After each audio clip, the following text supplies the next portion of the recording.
Bonjour à tous, bienvenue dans votre Info News. Tout de suite, l'actualité de la mi-journée. Dès aujourd'hui et jusqu'au 31 septembre, les candidats à l'élection législative partielle de la 7e circonscription peuvent officiellement déposer leur candidature. Gilles Leperlier et Aurélien Santon étaient parmi les premiers ce matin à la préfecture, accompagnés de leurs suppléantes. On les écoute au micro de Charline Bakowski. Les candidats à l'élection législative parce qu'on veut défendre la Réunion à l'Assemblée nationale. Être un lien direct entre les réalités réelles et tristes du terrain et l'hémicycle. On a un programme aujourd'hui, on n'a pas un grand programme, on n'a pas une grande profession de foi, mais c'est vraiment avec le cœur qu'on va défendre la foi de la Réunion. Le dépôt de candidature aujourd'hui est une formalité administrative qui est nécessaire de faire pour être encore plus libre aujourd'hui d'aller sur le terrain et de pouvoir mener campagne. La campagne est très courte, une circonscription qui est très grande, 4 semaines pour convaincre le maximum de personnes de l'importance d'aller voter et de l'importance de faire confiance à des personnes qui portent un vrai projet global et cohérent pour le développement de la Réunion. Notamment sur l'hôpital de Saint-Louis, où nous disons non à la fermeture de l'hôpital parce qu'il est important d'avoir un hôpital de proximité, que l'offre de soins soit globale. Et cette initiative spontanée née sur les réseaux sociaux. Des bénévoles ont ramassé près d'1 tonne de déchets sur le front de mer de Saint-Benoît mercredi dernier. Ils ont répondu à l'appel de Stéphane. Ce bénédictin a diffusé des images du littoral pollué. Il a alors été contacté par Yannick et à eux deux, ils ont réussi à réunir 40 personnes pour nettoyer le bord de mer. Un reportage de Laurence Philibert. Mais la priorité, c'est les plastiques et les tissus qui traînent et tout ça, quoi. C'est ça la priorité.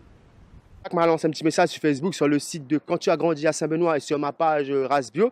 Et c'est là que tout de suite, il y a eu un effet pratiquement immédiat, quoi. J'ai vu la photo d'un gars qui était en train de montrer plein de déchets partout. Que quand j'ai vu ça, alors que je venais quasiment plus de ce côté de la marine, je me disais, bon, c'est pas possible. C'est incroyable. Je l'ai contacté directement. Je lui ai dit, écoute, Race Bio, moi je vais venir directement, moi je suis pas quelqu'un qui parle, je veux venir et allons ramasser. Peut-être que voilà, si on est deux, il y aura peut-être d'autres personnes.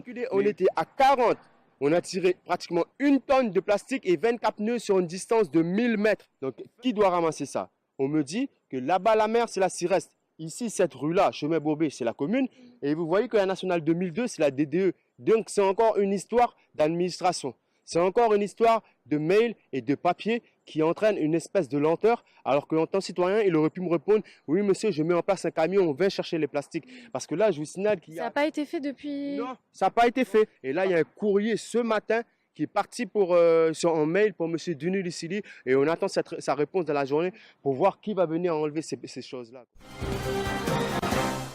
2 personnes blessées à l'arme blanche en sortie de boîte de nuit à l'Ermitage. Légèrement blessées, les victimes ont été transférées à l'hôpital tôt dans la matinée de dimanche. Dans le quartier, certains habitants dénoncent l'insécurité qui peut régner une fois la nuit tombée. Marine Abat. Ça nous fait encore plus peur. C'est sûr que moi qui marche beaucoup, j'ose pas sortir le soir seule pour aller marcher tout seul, effectivement. Et cette insécurité monte de plus en plus à tous les niveaux.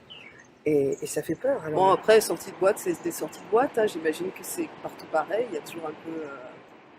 Il peut y avoir des échauffourées, mais en tout cas, non, moi, j'ai jamais eu de problème particulier le soir à sortir ou quoi que ce soit. C'est choquant parce que les jeunes, ils veulent s'amuser, en fait, et pas se faire violenter. Et donc, je pense qu'on devrait avoir plus de rondes des gendarmes et un peu plus de sécurité. Et un peu plus aussi de respect. Enfin, je pense que c'est partout pareil, je pense. Après, ici, bon, c'est Saint-Gilles, donc... c'est la ville où on fait la fête, tout ça, donc voilà. C'est la fin de cette édition. Merci de l'avoir suivi. Toute l'information est à retrouver sur zinfo974.com. Quant à moi, je vous donne rendez-vous à 18 h pour le reste de l'actualité. À tout à l'heure.